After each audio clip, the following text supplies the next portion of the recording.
प्रिय मित्रों, अभी मैंने कुछ दिन पहले ब्रिटेन के एक बहुत ही सीनियर मेंबर ऑफ पार्लियामेंट, जिन्होंने ब्रिटेन में सेक्सुअल ऑफेंसेस पर अपनी स्टडी की और उसको एक पेपर के रूप में प्रेजेंट किया है, उनका नाम है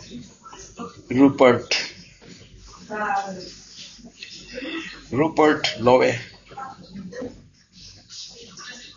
उन्होंने से अधिक लोगों के सिग्नेचर वाले पत्र को लोगों के सामने प्रस्तुत किया, जिसमें उन्होंने कुछ ऐसा कहा एक पर्टिकुलर धर्म के लिए जो आप स्वयं जान जाएंगे जब आप उनको सुनेंगे। एक कंट्री को भी विशेष रूप से उन्होंने दोषी करार दिया। बड़ी शर्म की बात है कि उन्होंने कोई अपना पॉजिटिव रिस्पॉन्स नहीं दिया, उन्हें देना चाहिए था और अपनी इस कमी को सुधारने का प्रयत्न करना चाहिए था, ऐसा मेरा मानना है।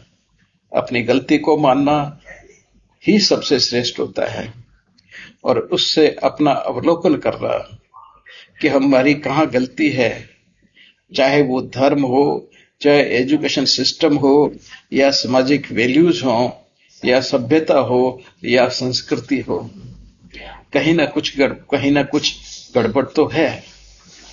अंग्रेजों पर इतनी जल्दी से अविश्वास नहीं किया जा सकता और वो झूठ कहेंगे ऐसा तो माना ही नहीं जा सकता, क्योंकि वो सब कुछ कर सकते हैं, कभी झूठ नहीं बोलते। ये जो भाषण उन्होंने दिया था या वो जो रिपोर्ट उन्होंने प्रेजेंट की थी, मैंने उसका AI द्वारा हिंदी अनुवाद कर यहाँ पे आपको प्रस्तुत कर रहा हूँ। आप इसको देखें, आप इसको सुने, आप इसको समझें और यह जो एक धब्बा हमारे पूरे साउथ एशिया पे लगा है, क्योंकि आफ्टर ऑल वे हमारे ही भाई हैं, वो हम में से ही एक है। पाकिस्तान भी हम में से ही निकला हुआ हमारा ही टुकड़ा है, हमारा ही हिस्सा है। इसको अगर शर्म की बात कोई उसके लिए है तो वो हमारे लिए बराबर की शर्म की बात है। अगर उनको कुछ करना है तो हमको भी कुछ करना होगा, तभी ये सब सुधर पाएगा, ये सब ठीक हो पाएगा। इस संदेश को आशा है आप एक सही दृष्टि से देखेंगे, न कि इसका ऑफेंस लेंगे। ऑफेंस लेने से कोई फायदा नहीं है, यह प्रॉब्लम बढ़ती ही जाएगी। इसलिए एक पॉजिटिव माइंड के साथ सोचते हुए इसका कोई साधन निकालने के लिए पूरे साउथ एशिया के लोग प्रयत्न करें। क्यों कि किसी एक धर्म या कंट्री के जो साउथ एशिया में स्थित है उसकी बदनामी हम सबकी बदनामी है, क्योंकि हम जानते हैं कि आज उनका नंबर लगा है तो कल हमारा नंबर लग जाएगा। तो इसलिए एक सामूहिक सोच रखते हुए आप सब पे इसको विचार करेंगे और आप विचार तभी कर पाएंगे जब इसको आप पूरा सुनेंगे। इसलिए इस रूपर्ट लोवे के भाषण को आप पूरा सुने। एक्चुअली ये भाषण नहीं है, ये एक रिपोर्ट है जो उन्होंने तैयार की है और यहाँ पे उन्होंने कुछ केसेस साइट किए हैं उदाहरण के तौर पे, और कुछ पीड़ित लोग जिनके साथ ऐसा हुआ है वो भी इस मीटिंग में उपस्थित हैं। सुनिए आप उनके इस रिपोर्ट को जो सेक्सुअल ऑफेंसेस में या ग्रूमिंग सेक्स जिसको उन्होंने नाम दिया, उस पर इस रिपोर्ट को सुने। Firstly, I would like to thank the 260,974 British men and women who signed the petition to make this debate possible, and I want to welcome these brave survivors who are sitting behind us in the hall. This debate is about them. As you quite rightly say, it's not about politics. I want the world to hear what we heard during the 2 weeks of our independent rape gang inquiry hearings, an inquiry that should never have needed to happen. I sincerely urge this Parliament to listen to the testimonies from these brave survivors and to act, to finally act. So the first testimony: he took his pants down, penetrated me, had sex with me. He then stopped before ejaculation. He picked up the bottle of Jack Daniels, which was now empty, and he forced it up inside me. He broke the glass while he was there. At that point, I was about 12, nearly 13. Another testimony: I was held down by the men as they each took turns to orally and vaginally rape me, taking it in turns to pin down my arms and my legs. When the assault ended, the men hit me repeatedly, threatened to find me, kill me, and harmed my loved ones if I ever told anybody what had happened. Another: comments were constantly made suggesting that white girls, the Christian girls, were viewed as having fewer morals or lower values, whereas Muslim girls were described by some of the men as having dignity and higher moral standing. These comparisons were used to justify the way I was treated and to further humiliate and control me. Another: she was a white woman herself, who I imagine may have been groomed, and has obviously now married into the family, shouting obscenities at us. Throughout the whole sentencing, she was constantly saying, "Fucking liars, lying white bitches." She said to me that God will be the witness for what happens to me. Another: race did play a part and motivated the selection or demographic of the victims. Throughout my exploitation, the other girls I encountered or who were abused alongside me were almost exclusively white. Another: she had a baby by him, and his dad was an imam. His dad knew, and he got his son married and said that he wasn't allowed to see the child. They look after their own community. Another: over the course of the abuse, I was raped by multiple police officers in different parts of the country. Another: he put a cigarette out on the baby's face. Another: it started when I was 13. I was raped by probably about 600 or 700 different men over 3 years. Another: they would toot the horn of the car, and then a child would be taken to the front door by a staff member of the children's home. Another: I was bleeding from both my vagina and my back passage and was so swollen I could not sit down. I told hospital staff my drink had been spiked and I did not know what had happened because I was too afraid to tell the truth.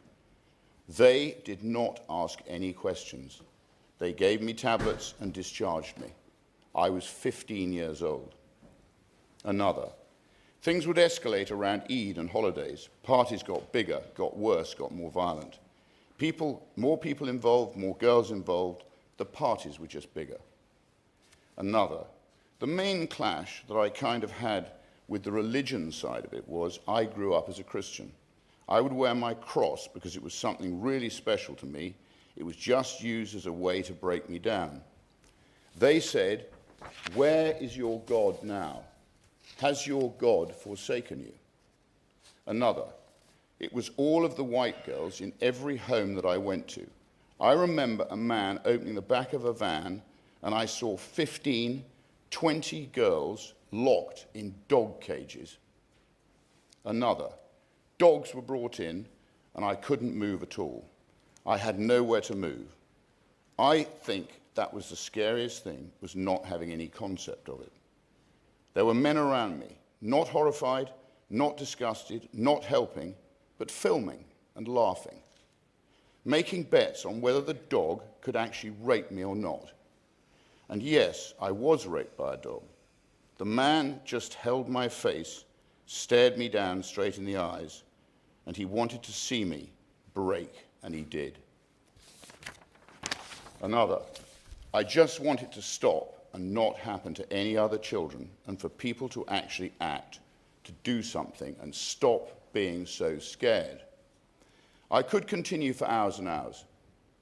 All of us in this building have a responsibility to finally act. Not to talk, but to act.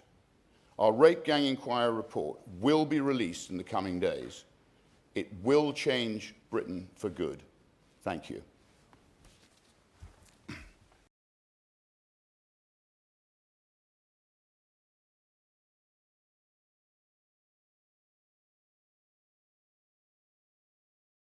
दो lakh 60,094 British नागरिकों को मेरा धन्यवाद। सबसे पहले मैं उन दो व्यक्तियों का आभार व्यक्त करना चाहता हूं जिन्होंने इस बहस को संभव बनाने के लिए याचिका पर हस्ताक्षर किए, और मैं इस हॉल में उपस्थित उन बहादुर पीड़ितों का स्वागत करता हूं। आज की यह बहस उन्हीं के बारे में है, और जैसा कि कहा गया, यह राजनीति का विषय नहीं है। मैं चाहता हूं कि दुनिया वह सुने जो हमने 2 सप्ताह तक चली स्वतंत्र जांच सुनवाई में सुना, एक ऐसी जांच जिसकी आवश्यकता कभी नहीं पड़नी चाहिए थी। मैं इस संसद से आग्रह करता हूं कि वह इन पीड़ितों की गवाही सुने और अंततः कार्रवाई करे। पहली गवाही, एक पीड़ित ने बताया कि बहुत कम उम्र, लगभग 12 या 13 वर्ष में उसके साथ गंभीर यौन शोषण किया गया। शोषण में हिंसा और जबरदस्ती शामिल थी, जिससे उसे गहरी शारीरिक और मानसिक चोटें पहुंची। दूसरी गवाही, एक अन्य पीड़ित ने बताया कि कई पुरुषों ने उसे पकड़कर उसके साथ बार-बार यौन शोषण किया। हमले के बाद उसे पीटा गया और धमकाया गया कि यदि उसने किसी को बताया तो उसके परिवार को नुकसान पहुंचाया जाएगा। ये भय उसे वर्षों तक चुप रखने के लिए पर्याप्त था। तीसरी गवाही, कुछ पीड़ितों ने बताया कि उनके साथ किए गए व्यवहार को नस्लीय और धार्मिक तुलना के आधार पर उचित ठहराने की कोशिश की जाती थी। श्वेत लड़कियों को कम नैतिक कहकर अपमानित किया जाता था, जबकि मुस्लिम लड़कियों को उच्च नैतिक बताकर एक विकृत तर्क गढ़ा जाता था। इसका उद्देश्य पीड़ितों को और अधिक नियंत्रित करना था। एक पीड़ित ने बताया कि समुदाय की कुछ महिलाएं भी उन्हें अपमानित करती थीं और झूठा कहती थीं। एक अन्य मामले में एक पीड़ित ने बताया कि उसका शोषण करने वाले व्यक्ति का परिवार इस बात से अवगत था, फिर भी उन्होंने उसे परिवार में शामिल कर लिया और बच्चे से मिलने पर रोक लगा दी। चौथी गवाही, एक पीड़ित ने बताया कि देश के अलग-अलग हिस्सों में कई पुलिस अधिकारियों ने भी उसका शोषण किया। यह अत्यंत चिंताजनक है कि सुरक्षा देने वाली संस्थाओं में भी कुछ लोग इस अपराध में शामिल थे। पांचवी गवाही, एक अन्य पीड़ित ने बताया कि उसका शोषण 13 वर्ष की उम्र में शुरू हुआ और 3 वर्षों तक चलता रहा। लगभग 6 या 7 अलग-अलग पुरुषों ने उसका शोषण किया। छठी